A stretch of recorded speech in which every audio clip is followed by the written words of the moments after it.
গতবার পদ্মপুকুর বানানোর পরে এটা এত সুন্দর হয়েছিল, বাট আমার অনেক আফসোস হইতেছিল যে কেন আমি একটা ভিডিও করে রাখি নাই। এখন বলতে পারেন যে আপু আপনি কয়দিন পর পদ্মপুকুর আর ভিডিও দেন, কিন্তু আপনারা খেয়াল করলে বুঝতে পারবেন যে আমরা কিন্তু একই জিনিস দুইবার মেক করি না, ইভেন অনেক ডিফারেন্স রাখি। যেমন এর আগে যখন আমি পদ্মপুকুর যতবার বানাইছি ততবার বেসটা ছিল কি একদম শৈবাল কালার বা একদম যেটাকে বলা হচ্ছে কলাপাতা কালার, বাট এইবারে বেস জাস্ট হোয়াইটের সাথে এক ফোঁটা গিয়ে ব্লু মিক্স করে যে কালারটা হয় সেটার উপরে দিতে বলছে। মূলত ফুলগুলো ফোকাস ছিল।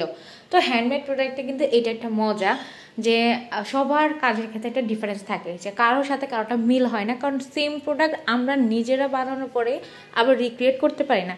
তো এটা বানানোর পর আমার যে ভালো লাগতেছিল, প্রত্যেকটা ফুল এত সুন্দরভাবে ফুটতেছিল, মানে মানে চোখের একটা শান্তি বল না ওরকম আর কি। তো এর আগে আমি জেল ওয়াক্স দিয়ে এটার কাজ করেছি। তো এই প্রথম আপু জেল ওয়াক্সটা অ্যাড করতে মানা করছে, কিন্তু বলছে যে বেসটা যেন আকাশি টাইপের করে দিই। তো এর আপু আরেকটা সি থিমে ক্যান্ডেলও নিয়েছে, তাই আমি বেসটা একদম লাইট রাখার চেষ্টা করছি যাতে কোনোভাবে না মিলে যায়। আর এই তো আমার পদ্মপুকুরটা অলমোস্ট রেডি। আমি এখানে যথেষ্ট ডিটেলস অ্যাড করছি, আর ফুলগুলোই মূলত আকর্ষণ ছিল, তাই গিয়ে আমি ফুলগুলোকে ফোকাস রেখেছি। তো আমার সব ক্লিয়ার। তো এই ফাইনাল লুক। তারপরে আমি যে মিররটা মানে বানিয়েছিলাম সেটার মধ্যে দিয়ে দেখতেছিলাম, আর এটা এত সুন্দর লাগতেছিল। আপনাদের কাছে কেমন লাগছে অবশ্যই জানাবেন। আজকের মতো এই পর্যন্ত, সবাই ভালো থাকবেন, আল্লাহ হাফেজ।